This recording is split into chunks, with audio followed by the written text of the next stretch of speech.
Ага, чудово, дякую. Значить, сьогодні ми зібралися поговорити про те, як жінки виходять з проституції в різних країнах, які проблеми вони на цьому шляху зустрічають, і хто їм в цьому допомагає, хто їм заважає. І цей захід у нас запланований у закритому форматі, для того, щоб наші слухачки мали можливість задавати питання нашим шановним доповідачкам. І з вашого дозволу я надам перше слово пані Юлії Дороховій. Прошу, будь ласка, пані Юлія, у вас є 15 хвилин. Прошу. Я звук не включила, уже рассказываю что-то. Здравствуйте. Я представлюсь. Я директор самоорганизации украинской Лига Life, которая уже 11-й год. Наша организация была самой первой на Украине. Зарегистрироваться было в то время далекое не так просто. Если сказать про секс-работников, нас просто не регистрировали долго, и надо было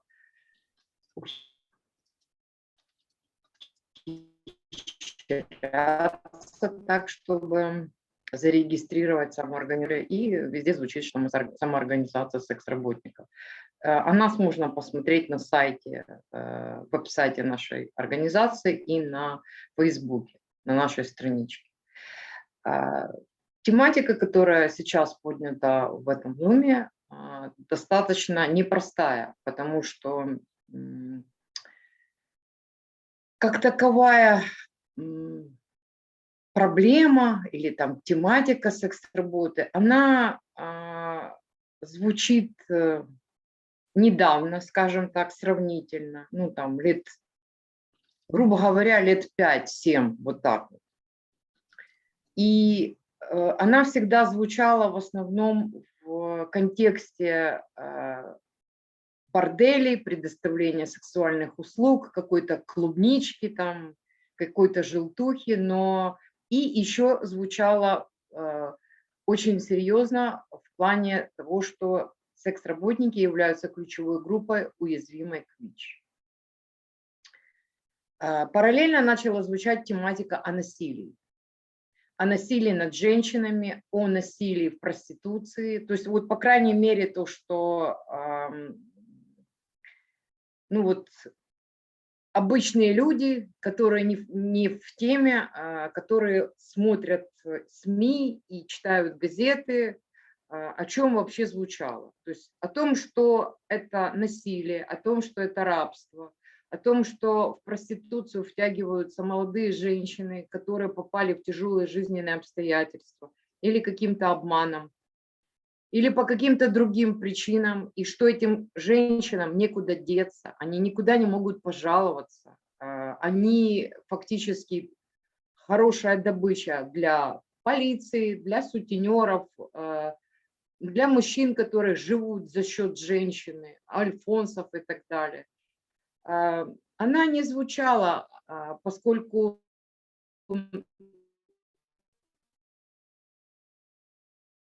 такое вот табу было. Как не совсем даже табу, а вот не принято было говорить. И если говорили, то это был какой-то нонсенс. То есть слово проститутка – это оскорбитель. А о том, что у нас на Украине больше 100 тысяч пацанов, об этом люди не задумываются, которые сидят с другой стороны экрана. И какой ужасный мир окружает женщину, которая попадает в проституцию. Поэтому я бы хотела затронуть еще тематику такую, что таких вот организаций у нас на Украине, которые занимаются действительно самоорганизацией секс-работников, всего 2. Наша и не очень партнерская для нас организация, потому что они поддерживают декриминализацию с элементами легализации, и нам это чуждо. Поэтому я бы хотела сказать о таких вещах, что насилие, которое испытывают женщины, находясь в проституции, оно недопустимо. В нашей стране женщины не могут получить ни защиту, ни поддержку. У нас не существует программ со стороны государства, которые могли бы дать возможность женщинам выйти из этой профессии. Ну, я называю это профессия, потому что многие считают, что секс-работа – это работа, и занимаются этим ежедневно или там от случая к случаю, как у них происходит. Но, тем не менее, это физический труд. И они, кроме как так, больше не могут заработать по-другому те деньги, которые им необходимы на жизнь, на обеспечение детей или там на учебу, ну неважно для чего. По крайней мере, у них нет возможности пойти и заработать по-другому. А в условиях коронавируса, когда все закрыто и нигде практически работы нельзя получить, то секс-работники вообще за бортом. Как они выживают, это самому Богу известно. Поэтому мне бы хотелось поднять тематику, и надеюсь, вы поддержите нас о том, что необходимо на уровне государства внедрить программу, которая будет помогать женщинам выходить из проституции. Обязательно должна быть реабилитация, психологическая поддержка, потому что очень часто женщины, которые выходят из проституции, преследуются сутенерами, поскольку они теряют прибыль. И в этот момент женщина остается один на один со своими проблемами. У нее семья, она под угрозой, вплоть до того, что ее могут убить или сильно покалечить. Поэтому я в процессе буду, может быть, какие-то комментарии давать, в процессе, может быть, еще какие-то вопросы дополнять. Но основной наш посыл в том, что нас намного больше, чем 100 тысяч, намного больше. Поэтому и мы, женщины Украины, которые нуждаются в помощи и нуждаются в изменении наших жизней, наших жизненных условий, качества жизни и расширения возможностей. Самое главное, чтобы права человека, которые есть у всех, мы могли тоже использовать и пользоваться законодательством. И если женщину обидели, если насильник издевается над женщиной, чтобы женщина могла пойти в полицию, получить помощь, как все остальные женщины. Спасибо. Дуже дякую, Юлія. Ви знаєте, ми дуже цінуємо нашу співпрацю і ми дякуємо, що ви сьогодні з нами. А зараз я хочу дати слово для вітання керівниці організації Центр розвиток демократії, яка, власне, останні роки і просуває цю тему активно в Україні. Прошу, пані Ело. Дуже дякую всім, і в першу чергу пані Терезі, Ізабелі, і вибачте, якщо неправильно, Хушке і іншим нашим гостям сьогодні. От у Марії Дмитрієвої чомусь дві Марії Дмитрієвої в екрані, і пані Любі. І зразу можу сказати, що зараз в Україні навіть більше того нав'язується, не рекламується така позиція, а нав'язується, що легалізація проституції вирішить проблему. І більше того, нав'язується в першу чергу ця думка нашим жінкам і пояснюється, що це їхнє право, це право вибору, це права людини.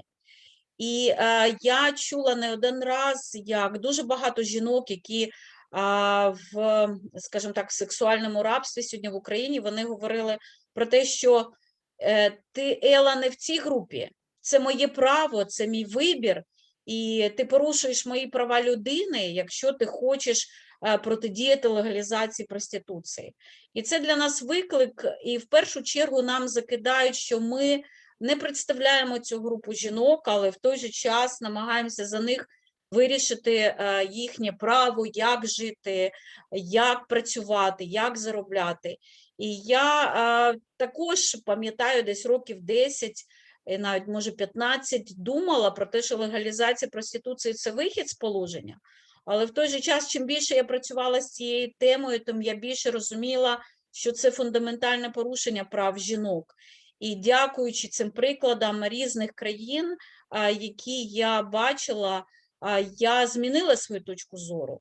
І в той же час я розумію, що в Україні зараз йде війна, і ми не знаємо, от як пані Юлія Дорохова сказала, ми не знаємо кількість жінок, реальна кількість жінок, які в тенетах сексуального рабства. І більше того, ми не знаємо, що відбувається в Донецькій і Луганській області. Але ще є одна проблема. Це проблема самих жінок, які знаходяться в сексуальному рабстві. У нас є проблема в Україні, вони не готові говорити, вони бояться говорити. В нас немає програм, які би вчили їх, як правильно виступати, як правильно заявляти про цю тему. Немає програм, які би допомагали їм знов-таки знайти в собі сили і сказати «так, я хочу». І от нам якраз треба ваша допомога для того, щоб підтримувати наших жінок, які скажуть «так, ми боїмося, але ми хочемо».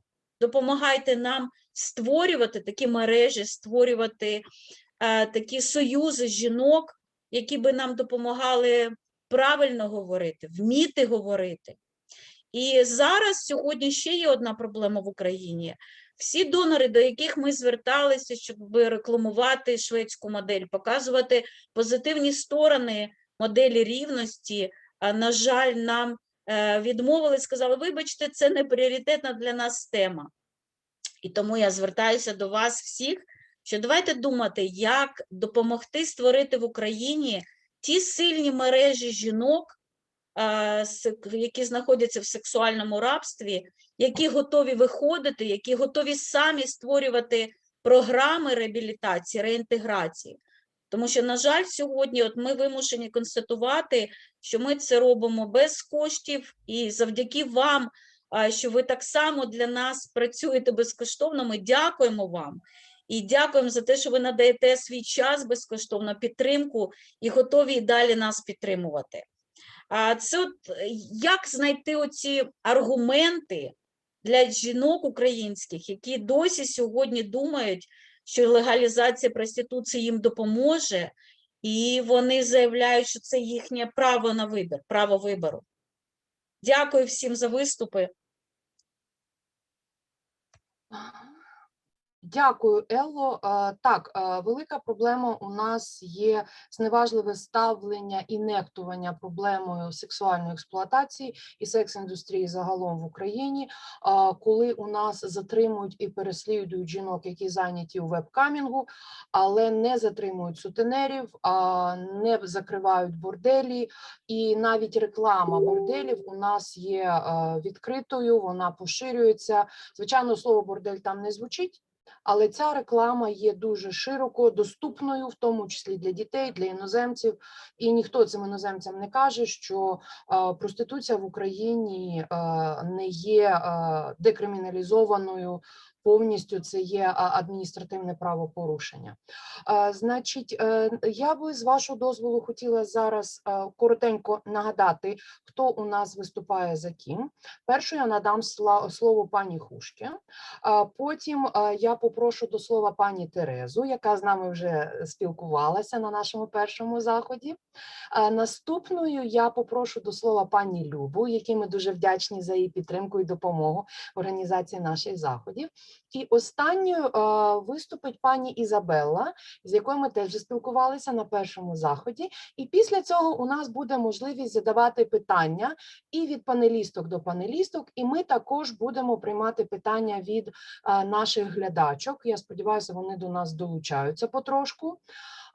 Прошу, і я ще хотіла запитати, чи можна буде з відео використовувати цитати з вас із перекладом для нашої подальшої просвітницької роботи. Ми вам надішлемо відповідні документи і вас про це попросимо. Ага, добре, дякую. Значить, зараз я хочу запросити до слова пані Хушкемау. Це активістка, аболіціоністка з Німеччини, з якою ми вже не перший рік спілкуємося, і яку, я сподіваюся, ми побачимо в Україні в зв'язку з її науковою роботою.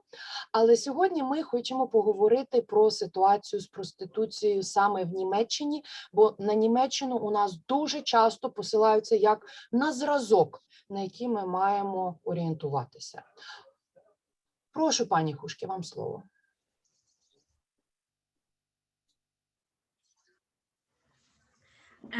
Thank you so much for inviting me.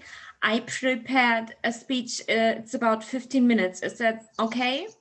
Okay, so I would like to talk about mainly the strategy we abolitionists in Germany are using and how important it is for survivors to speak out for the public debate. So prostitution was fully legalized in Germany in 2002. And the law's purpose was to make prostitution safe for the women in it and to make it possible for them to take the buyers to court over non-payment and to ensure they would be able to enter regular health and social insurance services. This was not achieved. Only 44 women in Germany entered the regular state social security systems, 44 women. The number of prostituted women who are murdered are very high in Germany, about 100 since 2002 when the law came into effect. And Germany has become a sex tourism destination. There has been a massive increase in the number of prostituted women. Between 400,000 and 1 million women are in prostitution in Germany, but we don't know exactly. What we do know is that in Germany, about 1 million men visit a brothel every day. Every day, 1 million men in Germany go to a prostituted woman. The number of Johns is very high. The state has recognized that the legalization law has failed. Unfortunately, it could not bring itself to consider the Nordic or equality model. Since 2017, there has been an additional law, the Prostitutes Protection Act. Prostitution is still legal, but subjected to tighter regulations. These regulations target prostituted women.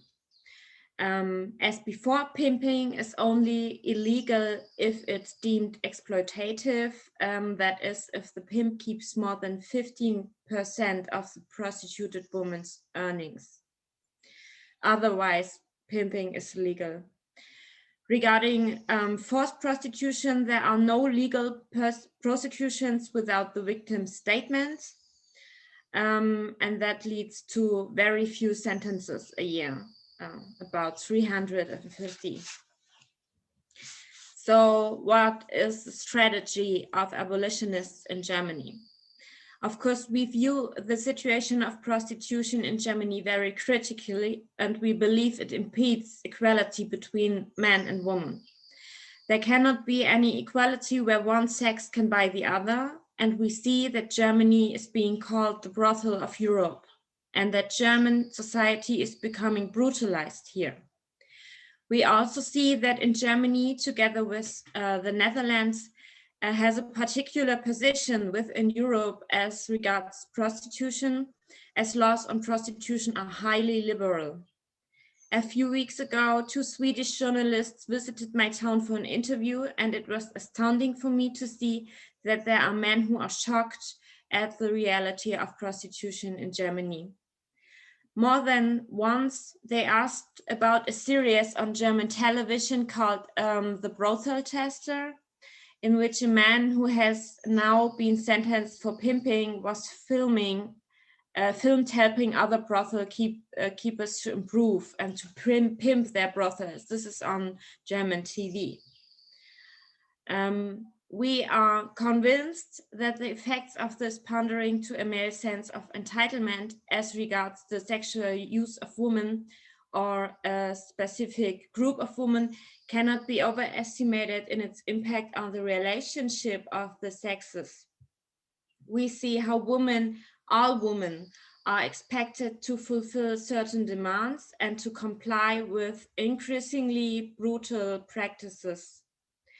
This also affects very young women and is evidenced in their questions to doctors and on anonymous websites on how to deal with such demands. An advancement of women in business is also hindered when largely male executive levels in companies meet in brothels as a matter of course to celebrate a business year or to form business networks. Both the view of women and the fact that women employees are excluded from such rituals of powerful manhood mean that any equality is not even remotely envisioned. So what are the steps we are taking in Germany? What lines of arguments do we use and what is the practice? First of all, in 2014, which is also the year in which I began to speak in public, Abolitionists convened for a first time in Munich for an international congress under the motto, Stop Sex Buying. So that was the initiation of abolitionist movement in Germany, a congress.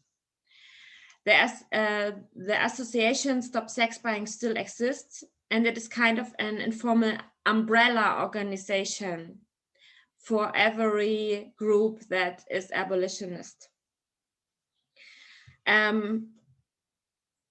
And we have some strategies. First, due to the engagement and work by many individuals and by initiatives since 2014, there has been presentations and panels and smaller conferences and seminars on prostitution in many cities, and we are increasingly invited to present our analysis. This is difficult and slow work, and it's a kind of a grassroots revolution, but personally, I have the impression that it has an impact. Nearly every time after one of us has spoken in a city, an informal group of women will come together who will follow up on the topic, who approach the politicians with the issue and who do something on site. Second, our strategy is to critically review and inform the media. Before 2014, German print, TV, and other media almost exclusively portrayed prostitution as something good and wonderful. As this is something we have successfully challenged and changed by not accepting this kind of reporting.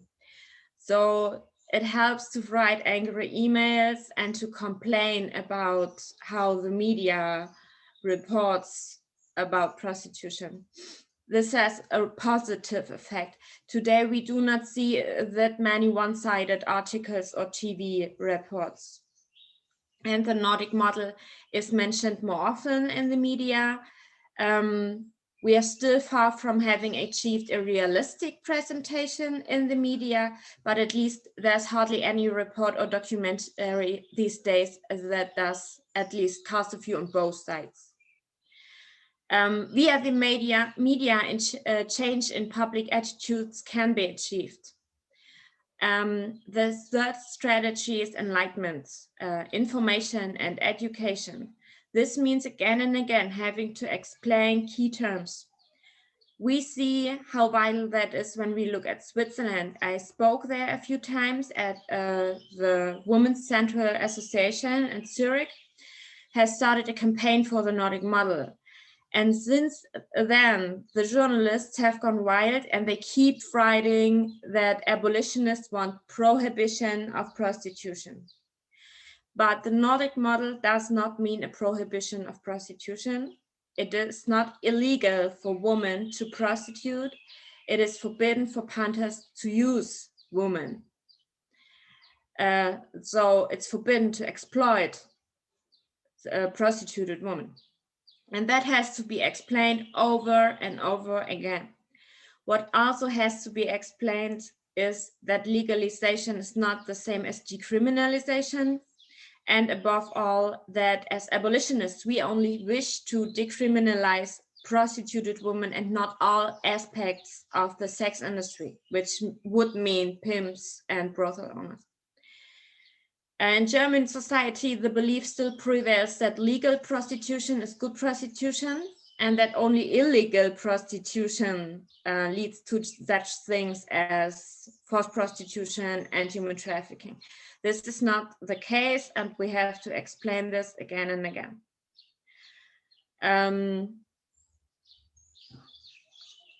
Yes, and we do this by panels, conferences, and we have some websites about this. And the last point of our strategy is we focus on the Johns and the Panthers. From our point of view, endless debates on whether a woman is in prostitution voluntarily or not, or if this makes it an independent choice, get us nowhere. We don't discuss about voluntary prostitution anymore. We ask, who are the Johns? What do they think about prostituted women and about women in general? What happens in the brothel room and what is sexual violence? And we explain again and again that what a John does is sleeping with a woman without knowing if the woman really wants that. So what he has sex without sexual consent, and this is clearly problematic sexual behavior. And this is what we focus on, because other debates over voluntary prostitution, this is bullshit. We focus on the Panthers. We value the reports by exited women and also review the comments Johns and Panthers write in Panthers forums, online discussion sections about various brothels in which they evaluate and rate women in incredible degrading ways.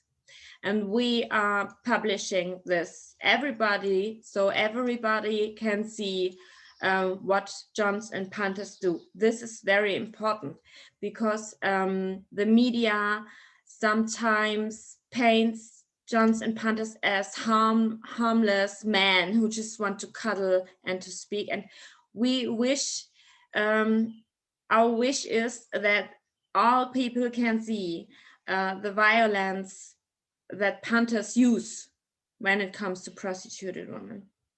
And finally, I wish to speak about my organization. I believe that the abolitionist movement has to be led by exited women and survivors, because any change in the law directly affects us. This is why I founded Netzwerk Ella in January 2018. This is our logo. And currently we are 40 women. All of us were in prostitution once or are still in it. So we are a survivors group. Only women with prostitution background are allowed in this group. And this makes us the only association that is exclusively restricted to survivors in Germany. And we have a homepage, and on this homepage we publish various texts on all aspects of prostitution. How we entered, how we exited, what legalization means for us, why decriminalization for prostituted women is important, and so on. We publish press statements, for example, after police raids in brothels, in order to explain why it makes much more sense to reduce the demand. We plead for the Nordic model and see how important it is to keep pointing out that this model does not solely consist of criminalizing buyers, but also of enlightenment, decriminalization of the woman concerned, and exit opportunities and valid support. So this is what we talk about, and what we see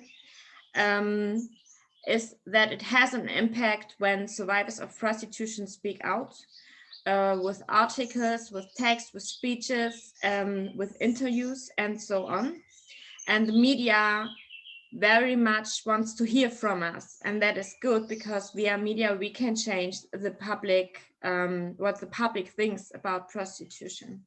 So from my point of view, founding a survivors group is very effective for the public debate, and what is always also very effective is to make a congress where all abolitionists organizations of the country meet, and to make an umbrella organization under which all these groups can communicate with each other. Okay, that's it. Thank you so much.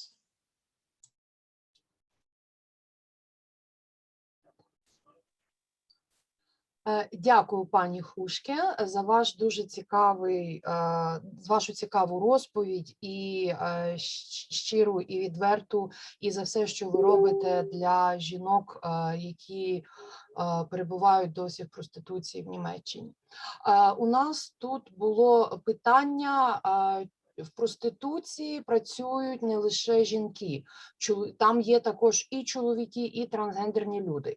Чому ми зараз говоримо тільки про жінок? Чи хтось із вас хоче відповісти на нього зараз? Чи ми перенесемо це на сесію питань і відповідей? Пропоную всі питання збирати, а потім зробити сесію питань-відповідей, тому що в мене вже теж є багато питань. Добре, добре. Тоді я передаю слово пані Терезі, яка є активісткою, аболіціоністкою з Сполучених Штатів Америки, яка багато років працює в організації, яка допомагає жінкам вийти з проституції. Прошу, пані Терезо, вам слово.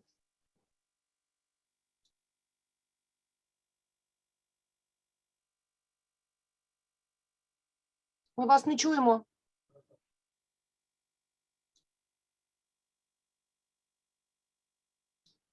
Пані Терезо, давайте ми тоді наступну спікерку пустимо, а ви з'ясуєте, що у вас з звуком, добре? Добре? Ми вас не чуємо зовсім.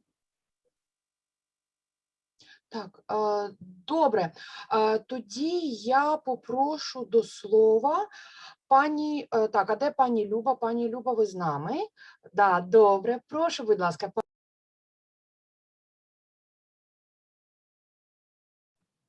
Okay, hi, can you hear me? Yes, everyone can hear me. Okay, so good afternoon. I'm Luba Fine from Israel. Some of you know me. I will talk today about 3 topics very briefly. One, I would like to cover shortly the way that we did in Israel from being one of the worst trafficking hubs in the Middle East to the Nordic model in 20 years. The second topic will be our current rehabilitation system that we have in Israel today. And the third topic will be some tips that I have for our Ukrainian colleagues, activists, and just one moment. Something okay. For the oh, can you see me? I apologize. Something wrong with my screen. So some tips for our fellow activists, how to promote the Nordic model in your country. I call it sometimes Nordic model do it yourself. Okay, so my first topic. My country, which is Israel, was in a completely different place 21 years ago. It was one of the worst trafficking hubs or worst trafficking destinations in the Middle East and in the world in general. We had here our sex industry was full of trafficked women.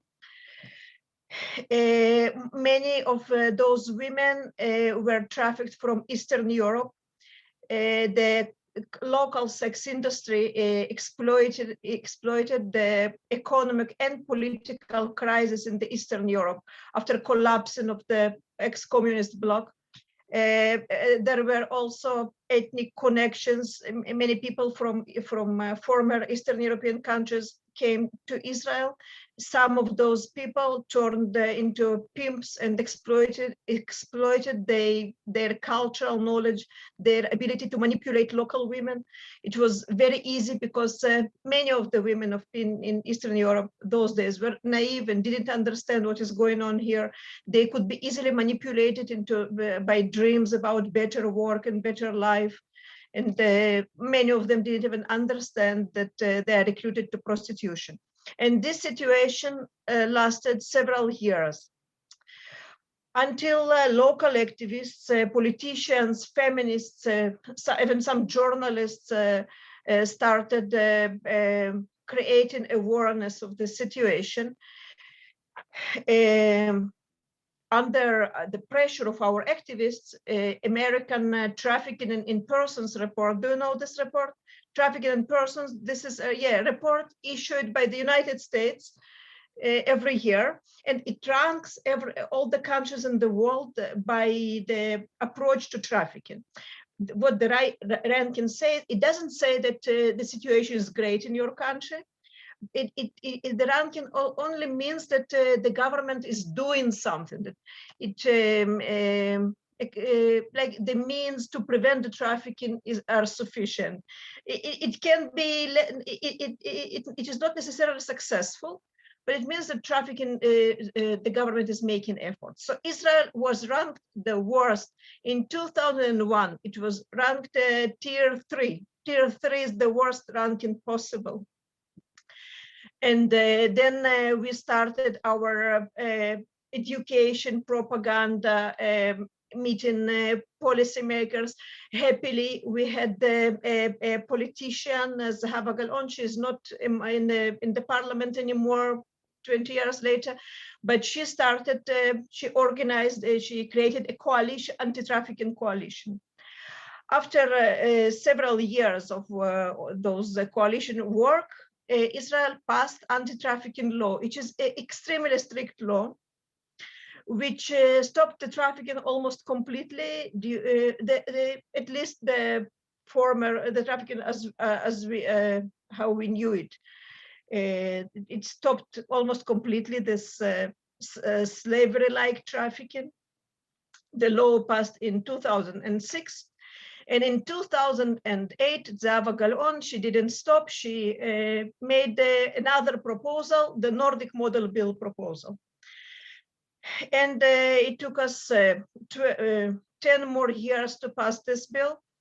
In the meanwhile, our activists were working on creating the rehabilitation institutions, aid organizations, various communal support groups, hostels. We have various sorts of organizations. So when the Nordic model bill passed, we already had this system. Under the Nordic model in 2018, the framework of rehabilitation, the victims already existed, but we demanded additional budget to make it bigger and to serve more women and to add more services, some services that didn't exist before. So I would like to share briefly what we have today on the rehabilitation side. And I'm just, I will tell you just briefly that every country implements its Nordic model in a different way, because every country has different cultural sensitivities and aims and current situation. For example, if you take the United States, they already have the Jones criminalization. They don't have to fight for it. We should convince our public that the Jones should be criminalized. But in Israel, we already had some, it is a sort of cultural approach, or probably we had the proper policymakers.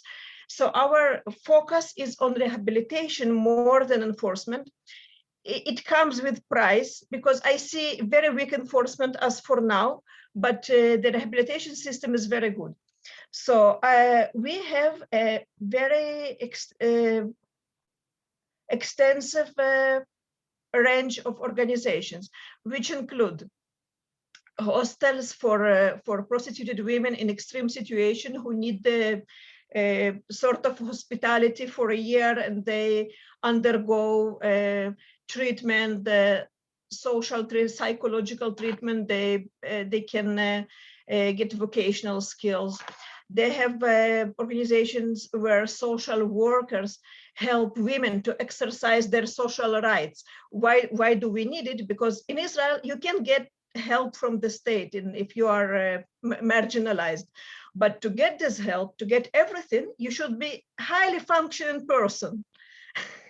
Because it is bureaucracy, and fighting bureaucracy is very difficult. So we have social workers who do all this way with the sex trade survivors. And we have communal support, financial support for necessities. We also have dental care for women, prostituted women, because we have noticed that many have dental issues, severe dental issues that prevent them from entering the labor market.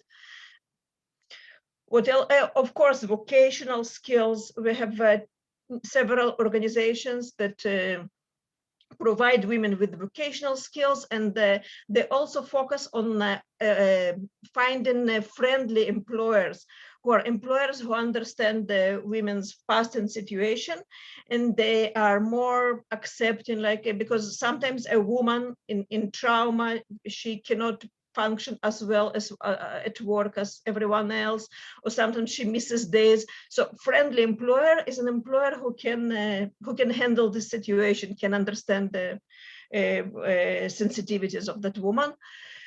We have a clinic by Ministry of Health. They also have social workers and specified medical treatments, tests, exams, everything. Have one NGO that specializes in education for general public. They explain why prostitution is cruel and why it is bad, why men should not pay for sex because it is violent. So I'm speaking from my memory, so obviously I skip many important NGOs, but this is my point. This is what we have. And why do we have so many? It is a part of our strategy, which is my last topic that I want to cover. The strategy was as following: if we cannot have the sex purchase ban now, we will promote something else. And the best thing to promote was funding the rehabilitation services. And I understand that the governments are not always collaborative. So on one hand, it can be very good to try to start convincing governments that the services are necessary. I talked about it in the first conference, but on the other hand, maybe it was trying some different roads, like private financing, some private donors, or maybe some hybrid service with the governmental, municipal, and private funding. I don't know, but I think that it is something that I have noticed that Maria is already pushing it, that unless if you cannot get the sex purchase ban now, we should at least start developing the rehabilitation system, because when the sex purchase ban will be enforced, you will see what will happen. What happened in Israel, that one day after enforcing the sex purchase ban, after declaring the sex purchase ban, women started calling to the NGOs, and they got 300% more phone calls than one day before. So the demand for rehabilitation services will be huge. And my last topic is some strategy tips, because I see that promoting the Nordic model in a country which is unlikely to accept it, it seems very difficult, almost impossible. And many people, I hear many people who say that, the Nordic model is typically enforced in the same sort of countries, which are relatively small countries, except for France, with more or less socialist approach. a bearable welfare system. Our welfare system sucks, but it is bearable, we can say, and maybe some sort of communal socialist welfare culture, and maybe in countries in different situation, political, economical, I don't know, otherwise maybe it is less acceptable. But I believe that we can promote it in every country. And the fact is that in Israel, nobody wanted to listen about the Nordic model. We were called radical, extreme, crazy, feminazis, the same titles that we are still called, but people do accept the Nordic model. So how we were doing it from complete rejection to complete acceptance. It was work of many years. We can say 20 years in total, with 10 years working on exclusively on the Nordic model. And there was a collaboration, and I see that Maria has already started building it in Ukraine. It was collaboration between social workers, feminist activists, sex trade survivors, some politicians, and it is important to find some politician who is willing to take it, to make it her, or I say her because very likely it will be a woman, to make it her project. Journalists, we also had journalists, and I see how Maria is doing it. She's doing it in very similar way. So this collaboration should tighten and be more intensive. Here in Israel, we had a WhatsApp group. And this WhatsApp group was, it had survivors, journalists, politicians, everyone was in this WhatsApp group. If you supported the Nordic model and were ready to work on it, you were added to the WhatsApp group. And the women in the WhatsApp group, they were, they felt that it is their duty to contribute something. It was very engaging. You know, it happened to me that I was on vacation in some very nice place without a good internet connection, like Himalayas. And I got a message, someone should make some statement paper. And I was writing the statement paper at night on my vacation and sending it in the morning, because it was our common battle and we were together and it was important to all of us.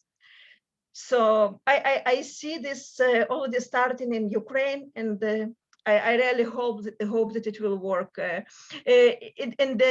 wanted to add that it is very important to speak all the time with policymakers, because policymakers, they are very conservative people. Even the progressive ones, they're conservative because they cater to the general public. They don't want to be extreme. They want general public to like them. So on one hand, the media is very important. Media covering horrors of prostitution is very important. You mentioned slavery, you mentioned abuse and prostitution, very important to cover. And in Israel, we pushed prostitution in any topic raised in parliament.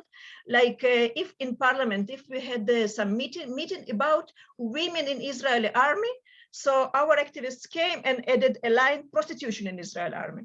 Or women, immigrant women, so migrant women. So our activists came and added prostitution among migrant women. So we pushed prostitution everywhere. And we're just, so I don't want to use the word brainwashing, it is educating, it is much more educating. But yes, the education is important because we know the truth and anyone else should know it. Thank you very much, Maria, not just for organizing this conference, but for all you are doing to promote the Nordic model. I'm done. Ага. Дякую, Любо. Я зараз, ну, у нас багато дуже питань приходить в чат, я всі питання фіксую. Давайте спробуємо послухати пані Терезу. Тері, чи у вас вже є звук? Can you hear me? Okay, very good. I don't know if that's good or bad. I'm really happy to be here today. I am a survivor. I'm a survivor leader of an organization called Breaking Free, which resides in Minnesota, which is in the central part of America.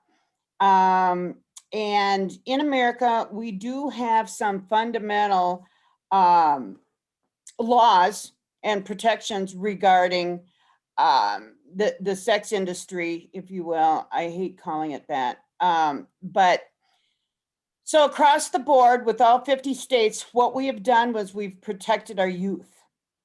That's it, just our youth. So, which is important, don't get me wrong. So anyone that's 18 and under, if they were, it's called safe harbor. So if they were caught in the act, any sex act, they would have been 10 years ago, they would have been put in a juvenile detention center. They would have been labeled as a criminal, and that would have impacted their job, their housing, their education going forward. So we have protected our youth. But what's magic about that 18th birthday? That's what I want to ask. So we're trying to push what we call safe harbor for all, which is the equality model, the abolitionist model, et cetera. So at Breaking Free, we have 2 18-unit apartment buildings because getting out of one of the biggest barriers into getting out of the life of prostitution is not having anywhere to go, not having anywhere to live. So this is, our housing is funded by HUD, which is a government organization. So our folks don't have money for rent. Most of the women that come to us, including myself, I didn't ever get any money. All my money went to my perpetrator, my pimp. So many of those that are exiting the life right now don't have anywhere to go. And my exit strategy actually was, I was incarcerated because oftentimes when we're in the life, so we talk about that choice. Did I have a choice? Yeah, I did. The alternative is usually much worse than having sex 5 to 10 times a day. And oftentimes it's violence. We're beat up, we're burned, we have cigarettes put out on us, tortured in all kinds of different ways. Sometimes we're forced to commit other crimes. I did get involved in some forgery and theft, and I wanted to. Shoot, that was much better than having sex 5 to 10 times that day. And that's also used against us to keep us in the life. That's another tactic that's used. Many times we have children with their pimps. They keep that. That's another tactic to keep us enslaved. I was talking to a couple of my colleagues the other day that are also survivors, and we were talking about the penalties for purchasing sex. So yes, we do in America, for all intents and purposes, it is illegal to purchase somebody, but I don't know of anybody that has done 1 day in jail for purchasing another human being. Men do not, which are the majority of the buyers, but they're not all. There are some women purchasers as well. And not all victims are female. Some victims are male, but for the most part, it is a gender-based violence. It is violence against women, and it is sexual slavery. So I was talking to some of my other friends that were in the life, and we were talking about those times where we might have had a trick, a purchaser, that we didn't have to perform any sex acts, but for that hour or two when we were purchased, we were still purchased. So in effect, that purchaser should have the same penalty as whether or not I was engaging in sex for that whole hour, because you're purchasing another human being. That's slavery. That's human slavery. Nobody, that's a human rights violation right there. In essence, that's what all of this is. I've got an 18-year-old right now, and I do not want her to think that this is a viable profession. It's not a profession, it's oppression. It's the world's oldest oppression. There's no 401k plan, there's no life insurance, there's no health, there's no dental, there's no protection from the government. This isn't a profession, it's an oppression. And that's I know I have friends that are trans, that are LGBTQ, and unfortunately, it's very difficult to get housing and to get jobs because of the biases and the prejudice against those people that are trans. And I've got a 15-year-old that is very close to me, and he is definitely trans, and there's no way. I mean, I want to protect him just like I protect my own daughter. That we need to fight for other opportunities so that this having sex and performing sex acts with somebody should not be your only choice of a career. And so that narrative becomes really complicated and very difficult in America right now because it's perceived as equal rights and civil rights to be able to participate in any kind of sex act, whether it be whatever your gender is. And you know, many of us are vulnerable. We have vulnerabilities when we get into this life. I know I had depression, I had anxiety, I had been raped when I was younger. You know, these things all play a part. That's the kind of stuff that we need to address. Many of us in America, 80% of the women that have come through my program in the last 20 years, Breaking Free, not my program, but the Breaking Free program, have been drug addicted. I know that when I performed sex 5 to 10 times a day, I needed to be high. I wanted to be high. I needed to dissociate. So leaving the life after all those years, many of us have chemical dependency issues. Many of us have mental health issues. You talk about that compound trauma and that occurs when you are in this life. Exponentially, it can ground, I mean, it can drive you insane. So you have oftentimes PTSD, and many of our women have permanent brain injuries because this is violence. You don't know when even if it's a regular or a sugar daddy, you don't know for sure when you get behind that door what's going to happen. You don't know if they have a knife. You don't know if they have a gun. You don't know if there's someone else behind that door. You don't know if they're going to snap, because those people that are purchasing another human being, whether it be a man or a female or male, it doesn't matter. There's an inherent disrespect for humanity when you feel that you can be that slave owner for that period of time. I want to say a little something about the demand. Those men that purchase, like I said, very seldom in America is that ever is anything ever done with men who are arrested. Usually they get a little slap on the hand and they can leave. But I get maybe 2 to 3 referrals a month. That's it. For men who purchase sex to come through our school, which we call Men Breaking Free. I just want to say that this program that we have is 100% survivor led. We have former pimps, we have former Johns, former tricks that are in there, former sex buyers that are in there. And then those of us that worked in the strip clubs, in massage parlors, on the streets, etc.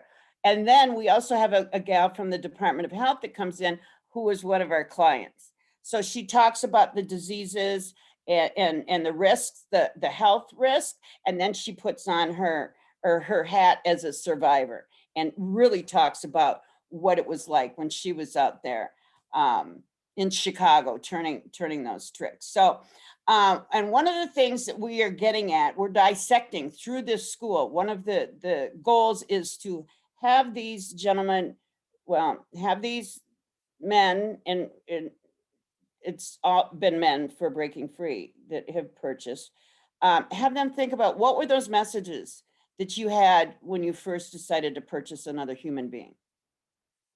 So we ask that question, then we go on, we move on, we talk about what does it mean to be a man? What are the feelings, you know, these kinds of things. And what we find out is that many men really didn't know that this was duress. A lot of them feel that, oh, I'm helping out somebody, you know, this is mutual, but it isn't. It isn't. And so that's one of the things we talk about. We have had several men that want to come back. They want to volunteer. You know, I don't know if it's a guilt, shame, whatever that motivation is, it doesn't really matter.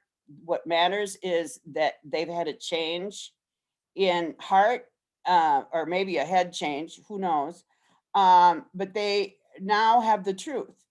They have the truth that this is duress, and in pornography, in dancing, whatever, it is it's a civil rights violation. It is paid slavery. And so, yeah, housing is one of the big things, but y'all need the government to fund this. I mean, we can't do this as service providers. We need to take a look at what those barriers are: the housing, the healthcare, the education, things like that. But also to consider that many of us that get out of the life, we're not going to be able to get into that public or private sector to get a job. Some of us do have plates in our head from being beat up. Some of us do have mental health issues that are so severe and that are so compound that those modalities, those treatment modalities have to reflect the torture that you've had, and those have to be in place. So this is very complicated. Throughout the United States, we have 50 different positions on the Nordic model, equality model, et cetera. And the state that I'm in right now is 50-50. So those of us that are survivors are talking about the real harms that this does have, and just try to put in place those solutions to reduce those barriers to having a way to exit prostitution. So the folks in Breaking Free, we don't use the term sex worker so much as we do who's in, who's still in, and who's still out. Because I was a sex worker until I found a pathway to when I found out about Breaking Free. I was able to get housing. I was able to go back to college. I had a child, and that was my exit strategy. So we also have a drop-in center where we provide services to those people who are still in the life. I mean, those are our sisters and brothers that we want to give them a place to shower, to eat, to have their basic needs met, and to talk to a case manager if they want to. If they don't, that's fine too.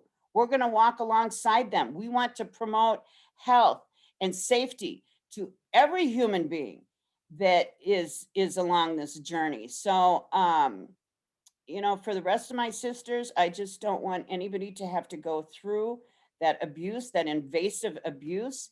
And I just, my hope is that across this world and in Ukraine, you can affect change and provide that dignity that is deserved of all human beings, that they don't have to be sold. They don't have to be purchased. And then those people that are purchasing should be held accountable. And at the very least, they should have to go to a program where they can learn and hear from other survivors, where they talk about the truths. And then those people that are facilitators and pimps and exploiters should be held accountable to the full extent of the law. Thank you very much, Maria. Дякую, Терезо, за вашу таку пристрасну розповідь, і ми поділяємо ваші переконання і дякуємо, що ви сьогодні долучилися до цієї розмови. Зараз я б хотіла надати слово пані Жасміні. яка вже брала участь в одному з наших заходів, щоб вона розповіла про свій досвід і про те, як вона бачить оцю роботу із просування моделі рівності в тих країнах, які її ще не прийняли. Прошу, пані Жасміно. Thank you. Thank you so much for your wonderful sharings, and Teresa and Hushkemau and Ella. I couldn't, it was so emotional, and I'm just starting crying. It's so good that we can talk about this.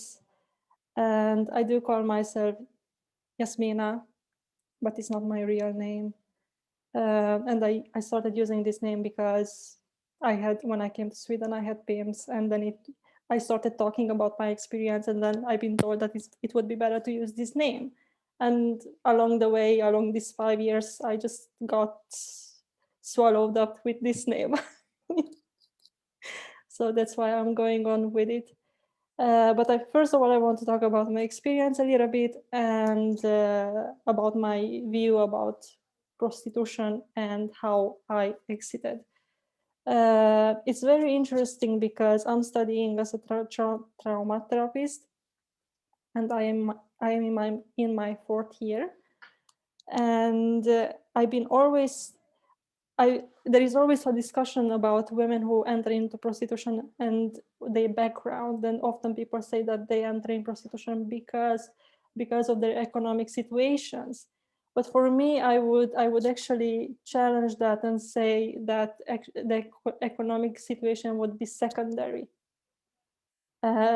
because before they enter up into prostitution, they already have emotional difficulties and dignity. Like Teresa said, once someone doesn't have a dignity and a value towards oneself, they are more easier to enter into prostitution. And I say this because I remember in my case, when I was 15, when my father died and our family just split, we lost everything, and I got raped at 14, and my sister, it was very interesting because my sister would work 7 days a week, would really fight. And she was like my father. She had a strong character, and she would never allow a man to come into the house. And she would rather work hard as much as she could just to provide for us, but not do anything else. She had a huge sense of self.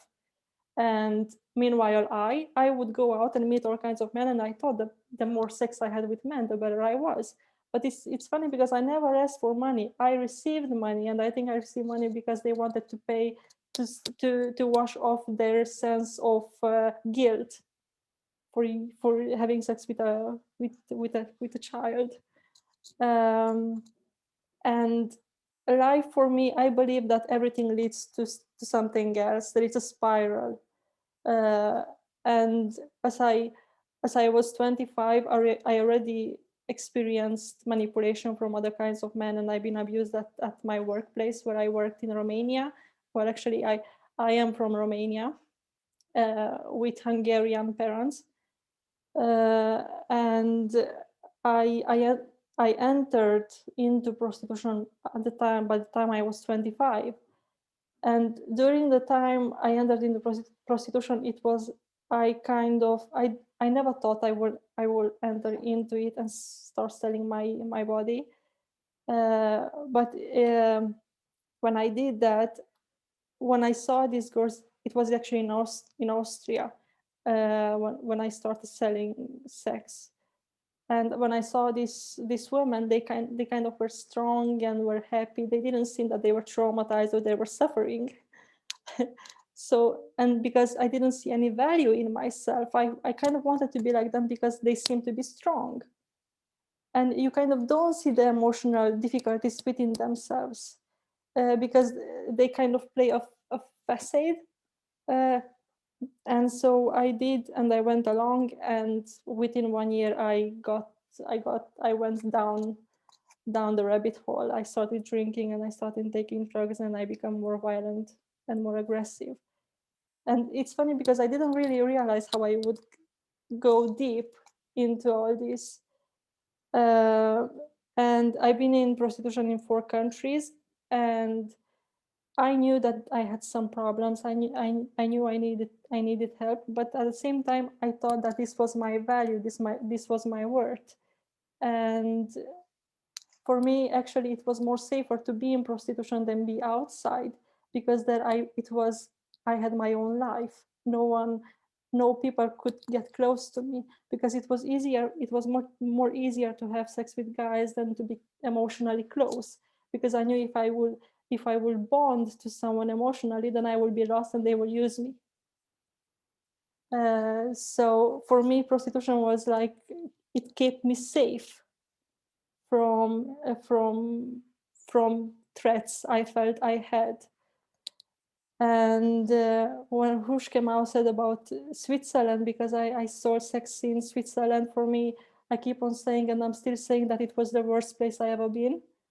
And it's because, and I still, it makes me so angry, and it's so painful to acknowledge the fact that I don't know in which world we are living, because I cannot accept, and I never did accept, that sex it's work, because once we accepted as our body to be a work, what means by having sex and becoming work, because we have to kind of open our mouths and we have to allow other men to do whatever they want with our bodies, even though we set up limits.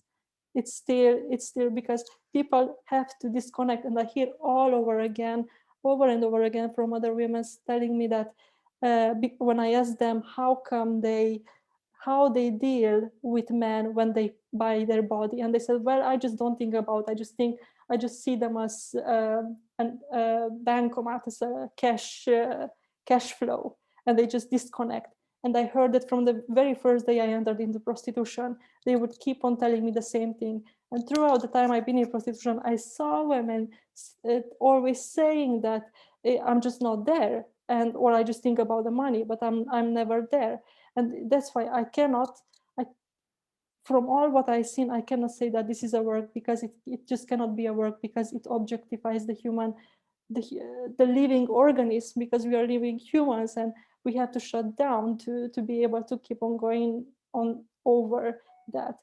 And we are filled with emotions, and once we shut down this emotional part of ourselves, we cannot go on living a normal life.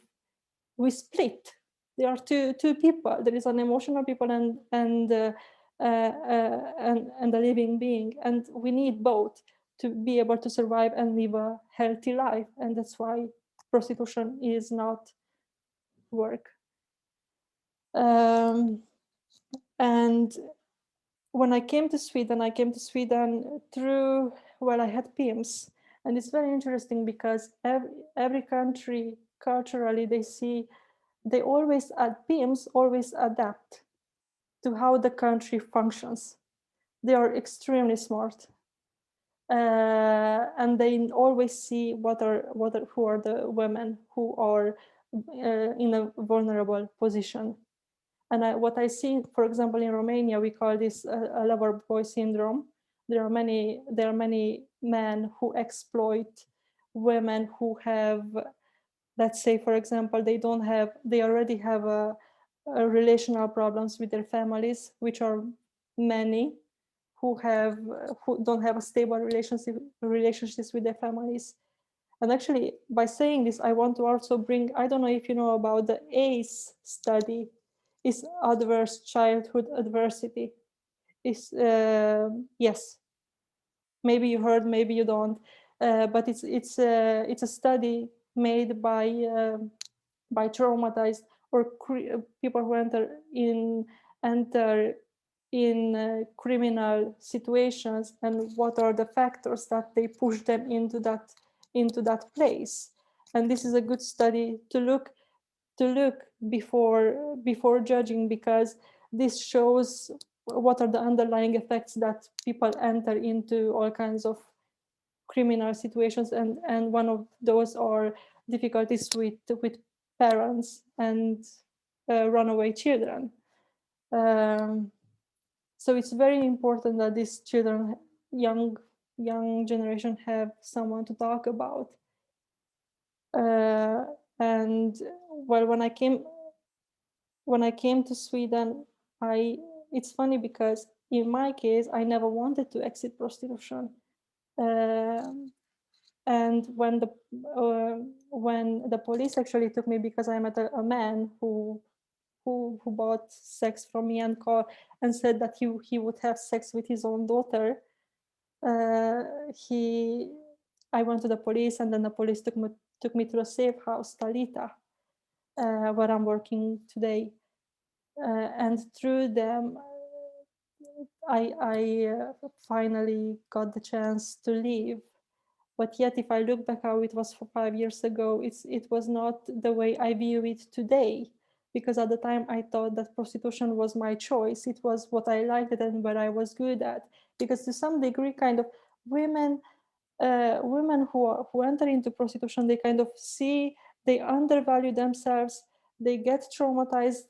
As Teresa said, their brain, some parts of their brain got damaged, especially if they are raped. Actually, in my colleague Megan Donovan, who made a research about pornography and prostitution, she said that 75% of the women who enter into prostitution before they were raped, and even that has a huge trauma on the brain. So when I exited, it's unconsciously I thought that this was my worth.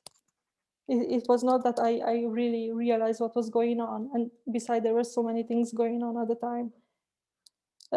So that's why it was very important for me that I had Talita, who knew how to help women come out of prostitution. And first of all, it was very important that they always see every person's need, what are their needs, and they help with trauma therapy, which I did every week, which was very helpful.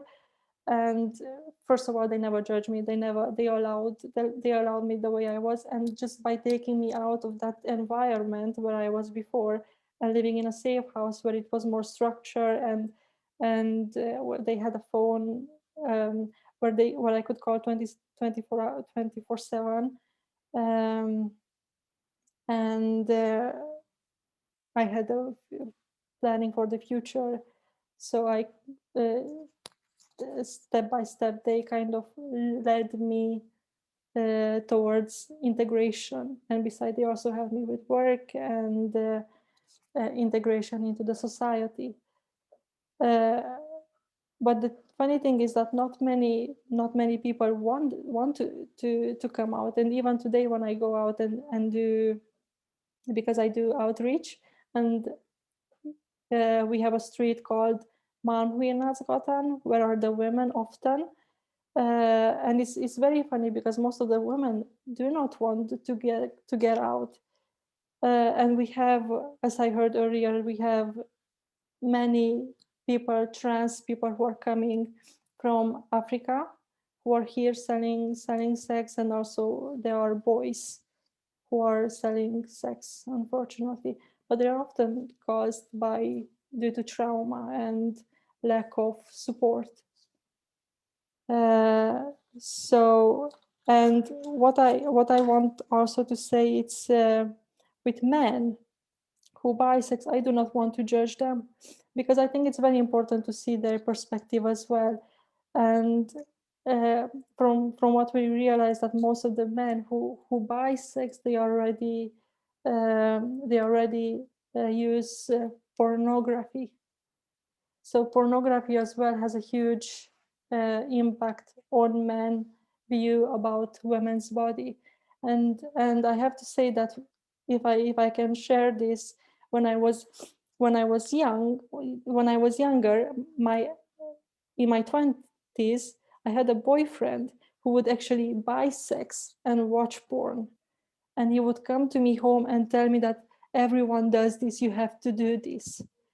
And I didn't really understand at the time, but I thought that it was me. The problem was within me, because I didn't do as he wanted.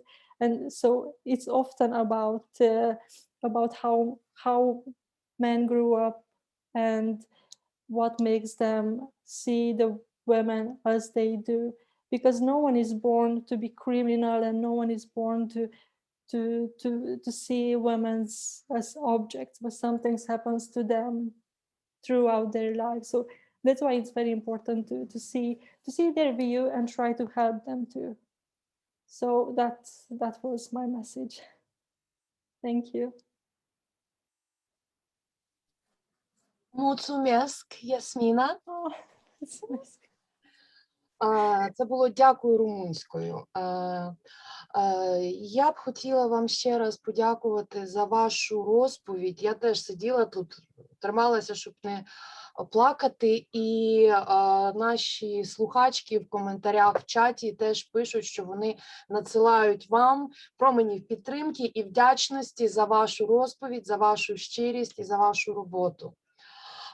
Ми послухали виступи всіх наших сьогоднішніх доповідачок, і зараз ми переходимо до питань. Я їх озвучуватиму українською, з вашого дозволу. Так, значить, хочуть висловити слова підтримки та солідарності із жінками, які говорять про свій досвід і які працюють заради того, щоб нові покоління не зазнавали такої травми, не потрапляли в проституцію, або мали можливість з неї вийти, коли вони цього хочуть, коли вони до цього готові.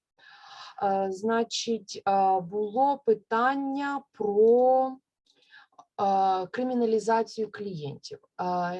Питання звучить в такий спосіб. Чи криміналізації підлягають усі клієнти? Є ж працівниці у секс-індустрії, які добровільно вступають в зв'язок з клієнтом, очікуючи отримати матеріальну вигоду. Чи є правильна модель проституції, чи основна ціль – це викорінити проституцію як явище? Прошу, шановні колеги, хто хоче відповісти на це питання? Прошу, пані Любо. Okay, hi. Thank you. So basically the question is whether we can think of an alternative to the Nordic model where non-violent prostitution or voluntary prostitution is possible, but traumatizing and violent is not possible. So this idea, it actually exists, and there were many attempts to implement it in several ways. What we have right now in Switzerland, in Netherlands, even in Germany after 2017, is some attempt to focus on some group of women who are willing to be in prostitution, to let their clients to pay them for sex, while traumatized or exploited women or some sort of women who are not voluntary in prostitution. So for, the Panthers should not buy sex for them. This idea, but also in Finland. In Finland, you have a law which is, I will just say it is highly inefficient, but they have a law which prohibits men from buying sex from a trafficking victim. But from any other woman, they can buy sex. Why it doesn't work and why it is not possible to implement even in theory, there are three reasons. One reason is that we don't have a dichotomy between forced prostitution or involuntary prostitution and voluntary prostitution. Trafficking is, the definition is trafficking is very vague. I have interviewed for my own research about 100 women from different backgrounds, and I have still not found anyone who wasn't marginalized in some way, traumatized. They came from problematic background with sexual violence in the background.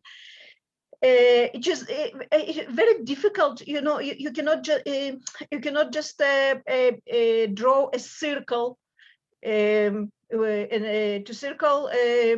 put in the circle those women who want to be in prostitution, because any woman if she's in prostitution, not at the gunpoint, it doesn't mean that she's not traumatized. It doesn't mean that she doesn't have exploitative relationship or family or pimp or some past, or maybe she is threatened by someone, or maybe she's not threatened, but she was groomed to prostitution and she realized it dangers after it was too late. Anyway, so we cannot separate two groups. This is one reason. Another reason is that the sex purchase ban is focused on sex buyers. Sex buyers, they don't want to know, but they cannot separate traumatized victims of prostitution and the willing prostitutes. Any woman in prostitution, she is paid to tell that she wants to do it. It is not a punter's business. It is not. They don't have any ability or skills to know what woman wants or doesn't want to be there. They don't. I believe that they don't want to know our background or the situation. They don't even want. But even if they wanted, most of them couldn't know. Some women enter prostitution at the very beginning. They look non-traumatized. They look confident. They can fake some sort of affection. Not possible. We cannot just say, okay, you punters, you will decide which women are want to be there and which are not, and you will be criminalized only if you fail to detect the trafficked woman. This is the second reason. And the third reason, which is very, very important, is that prostitution driven by demand. There is no market of prostitutes who want to sell sexual services, and they create the demand. No, we have market of demand. The prostitution is created by demand, because we always have many women prostitution in any place, also in Germany. We have this recent report, Sporer's report. We should discuss it in some different situation, but we have a report that says most women in Germany in prostitution, they do not want to be there.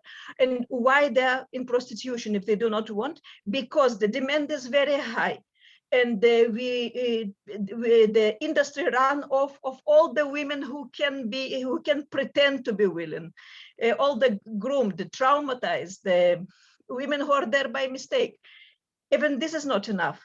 And the demand is so high that additional women should be manipulated, trafficked, deceived. So we must impose the sex purchase ban to lower the demand. We cannot eliminate prostitution completely, just like we cannot eliminate rape. We have rape and we have murder and we have laws against everybody, but we must put some limits, because unlimited demand creates involuntary prostitution. Even if we imagine some women who want to be there, they will never ever able to meet the huge demand. Thank you very much. Дякую, Любо, за дуже чітку і добре аргументовану позицію, чому ми не можемо говорити, що є прийнятна і добровільна проституція, і чому ми говоримо про необхідність запровадження заборони на купівлю сексу. Я маю тут цілу низку питань ще до... За гроші купувати секс. Так. Можно, вот реально, я слушала это все, и понимаете, как вот у вас, вот если говорить о наших женщинах, которые вообще толком не знают ни про шведскую модель, ни про депенализацию, ни про декриминализацию, ну вот знают, что легализация это, в общем-то, то есть это можно делать, это государством не запрещено. А чем декриминализация от легализации отличается? Там тоже же вроде все можно, только там надо налоги платить, а в декриминализации не надо. А депенализация чем отличается? Чем отличается то, что есть сейчас у нас в стране? Понимаете, сложно говорить о вещах, вот вы, например, с Израиля, Америки, с Германии, вы достаточно продвинуты в этой теме. У нас же эта тема тихо, вообще не говорится, нигде она не презентуется, как говорится, только группой женщин, которые верят в то, что так не должно быть. И их всячески преследуют, экономически преследуют и не дают возможности проводить эти кампании, потому что политика у доноров другая, и политика у государства тоже, по-видимому, другая, потому что есть группа людей, есть группа депутатов, которая поддерживает это, но в основном нет. И государству будет выгоднее, естественно, получать прибыль в виде налогов, которые идут от проституции, и сколько вокруг этого бизнеса кормится людей.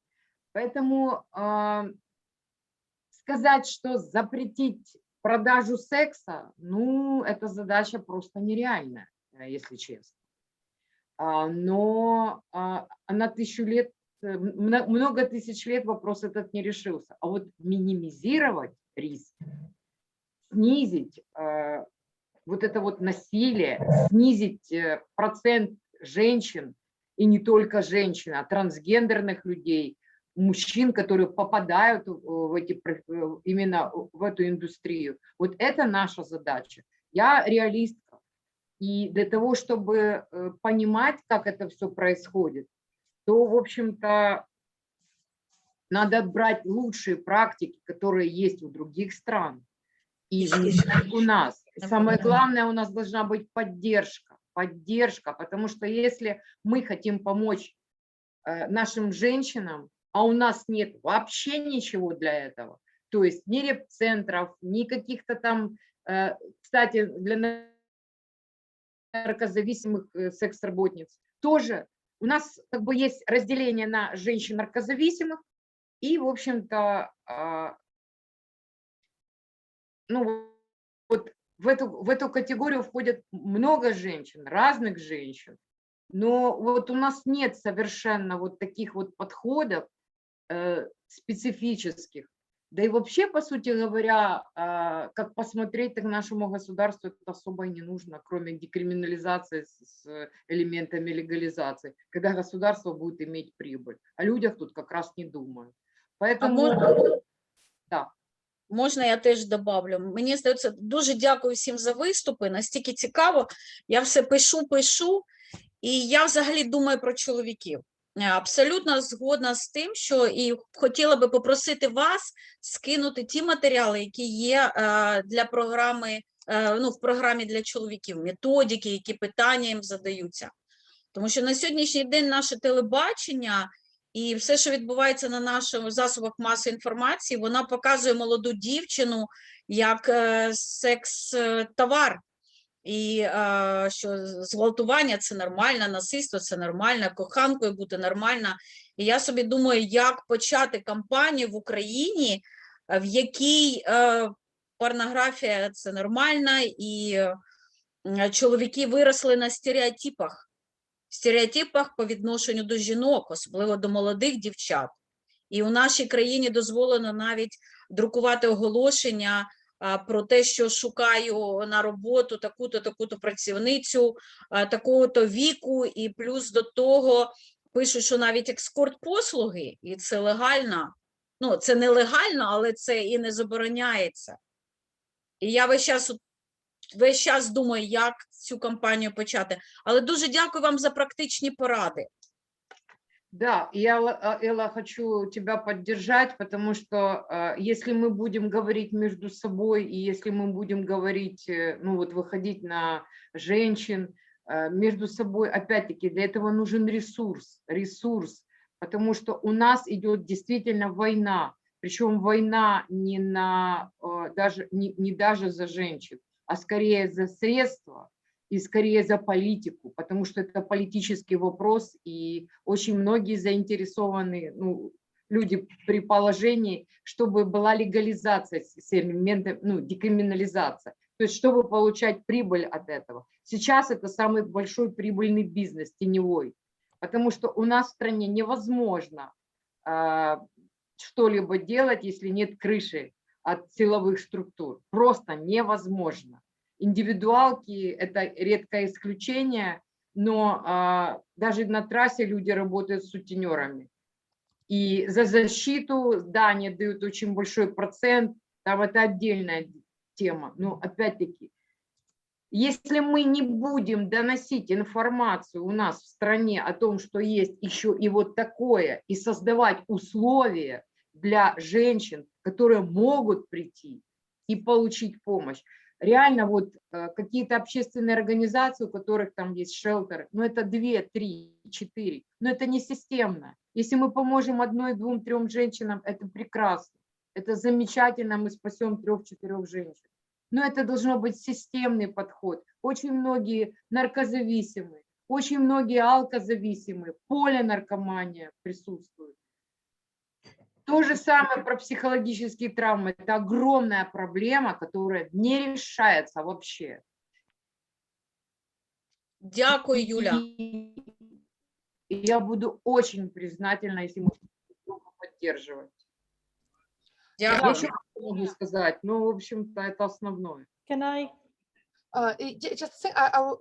Секунду. Дякую, пані Юлія, за вашу позицію. Ми її цілком поділяємо, і ми працюємо якраз в цьому напрямку.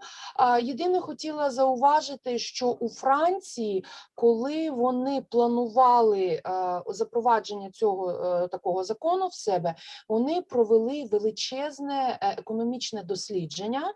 І от саме це дослідження показало, що легалізація проституції обійдеться економіці в значно більші гроші, ніж запровадження моделі рівності. Так, хтось піднімала руку, хотіла висловитися. Люба, ви хотіли? Ні, не Люба. Тереза, точно, з Америки, наша колега. Тереза, прошу, вона піднімала руку. No, I answered this question. Is there a new question? Yeah, okay. Хто хотіла висловитися зараз стосовно того, що ми зараз обговорювали? Тереза піднімала руку. Тереза? Ні, Ізабела. Ой, Ясміна, прошу. No, it just I wanted to add a few ideas and beliefs about what Julia was mentioning. And for me, I think it's always very important to start to acknowledge who are in a vulnerable situation, and that goes from school. Who are those people who are entering, can enter into this situation? And that's why I mentioned the AIDS study, because the AIDS study actually talks about who are the vulnerable people, and because it's very important. It has a lot to do with child development and the way they grow up, because it a lot, as I said, it's very important. It's about their self-worth, and economical difficulties is always secondary. As long as if they feel good about themselves, it will be much harder to enter into prostitution. And that's why it's important to acknowledge those who are those people, so that we can help them to not to enter into prostitution. Is that's what I wanted to say. Дякую, Ясміно. У нас лишилося небагато часу, і у нас ще ціла низка питань. Зараз я хочу задати питання пані Хушки. В Німеччині як надається допомога жінкам в проституції у доступі до медичних послуг, можливо, програми виходу, чи взагалі в Німеччині існують програми виходу для жінок в проституції? І якщо вони є, хто їх підтримує? Чи це власники борделів, чи це держава, чи це муніципалітети, чи це жіночі організації?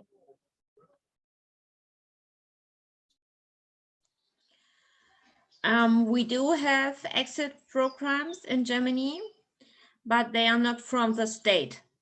And most are private organizations. And most of them are pro-sex work, so they don't really offer help for exit. And yeah, we need to establish a state exit program, of course, and we need to establish the right of every woman in prostitution to join such an exit program. It's not okay that it's in the private hand. So a state that allows prostitution and a state that does not reduce the demand, such a state is for human trafficking and forced prostitution. And there has to be exit programs, but we don't really have many of them. There's like 6 or 7 exit programs that I would think are okay and view prostitution as violence. We have some organizations for sex workers, by sex workers, mostly, but they communicate with brothel owners a lot, and they don't have exit programs, but programs for women who want to go into prostitution, and sometimes they get funding from the state for this. So how to join, how to become a prostitute in a safe way, and that is clearly a total fail. There's no safe prostitution, and we should abolish that too. And yeah, but in Germany, prostitution is legal, and of course, in every state that has a legalized prostitution system, there are rarely exit programs, because when prostitution is seen as a job like any other, why should there be exit programs? A hairdresser or a woman who works in the bakery doesn't need an exit program too from her normal job, right? So this is the first thing that vanishes when you legalize prostitution, is the exit programs, because they are not seen as needed anymore. Дякую, Хушке, за детальну і чітку відповідь на це питання. На жаль, в Україні багатьох людей є ілюзія, що в Німеччині проституція – це такий клондайк для жінок, куди вони їдуть, щоб заробити багато грошей. Дякую. Наступне питання я маю до пані Терези. Пані Терезо, ви говорили, що ви працюєте із молоддю, що ви працюєте із чоловіками. Чи є у вас якісь просвітницькі програми для шкіл, коли ви приходите і розповідаєте їм про небезпеки торгівлі людьми, вчите дітей, як туди не потрапляти, бо у нас ця практика дуже поширена, і ми б хотіли знати, чи таке практикують в США.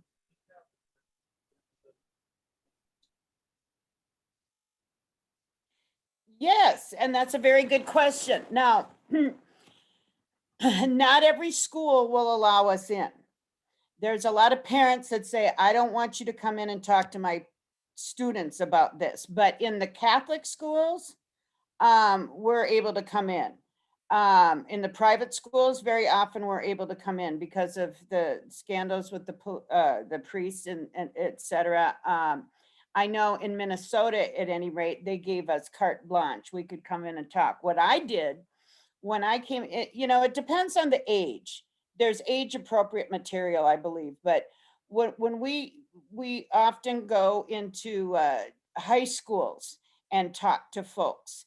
And one of the first things I will talk about, my kids hated this, when I'd come to their high school and talk, I'd ask the boys, do you want to have a good sex life? To get their attention, because they need to listen.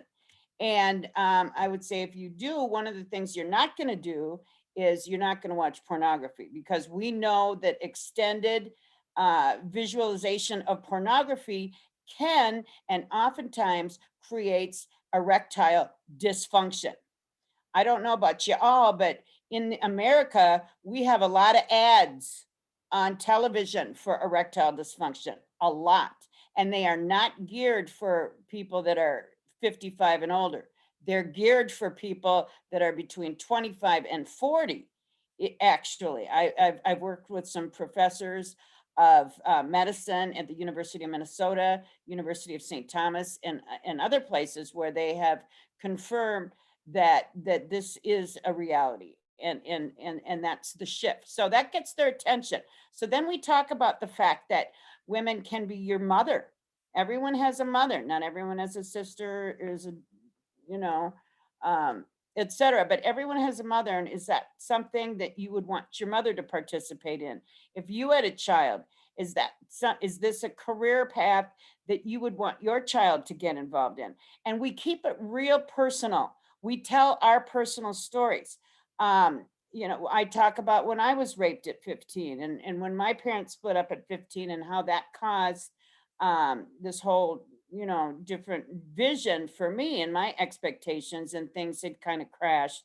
And that's when my addiction started as well, because I needed to dissociate from what was happening around me. So yes, we do talk in schools. We do have different curriculums and toolkits that are free of charge. If you Google, I'm not, my life, my choice is one of them that comes to mind. But yeah, we do educate in different schools, and then it depends on what part of America you're in. There are more conservative parts that will allow you to go in school. And then it just is based on that region. But I highly recommend that you get survivors into the schools to tell their story, to keep it personal, to let them know what were some of those vulnerabilities that occurred, that were present, that made me more susceptible to that grooming process. You take a vulnerability and an unmet need, someone comes along with a false promise and creates that atmosphere. So that's what we need to talk about, and we need to keep it real and to keep it personal with the folks in the schools.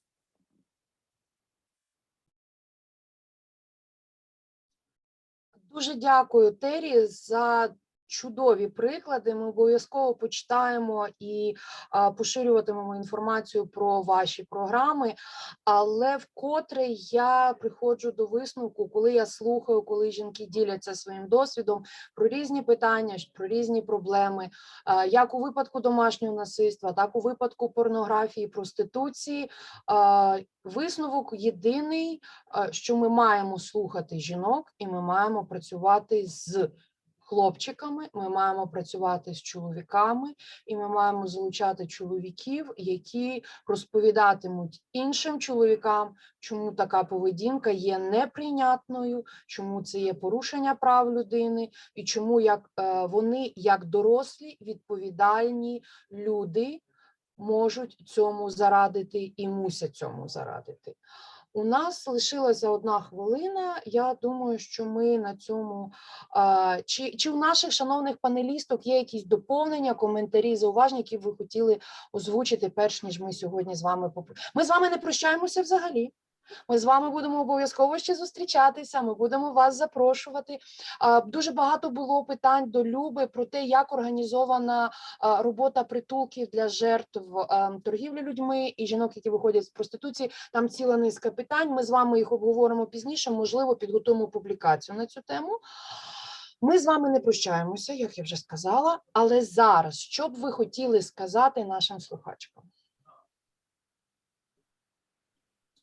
Не дивлячись на те, що нас мало в Україні, які проти, але будемо використовувати всі методи і інструменти, які нам сьогодні були презентовані, і дійсно групувати навколо себе тих, які будуть боротись за права жінок в проституції.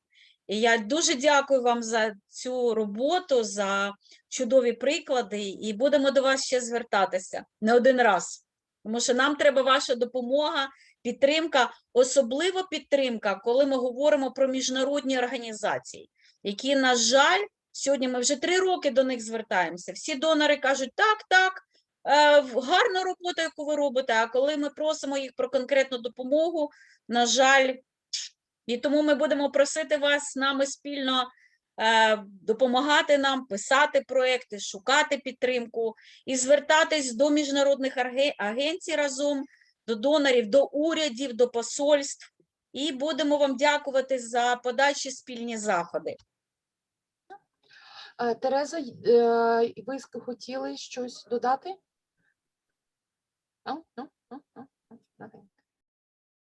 Окей. Добре. Тоді я ще раз вам всім дякую. Я була рада ще раз вас побачити. І я сподіваюся, коли закінчаться карантинні заходи, ми зможемо привезти вас в Україну для того, щоб провести подібний захід вживу, щоб вас почуло значно більше людей в Україні.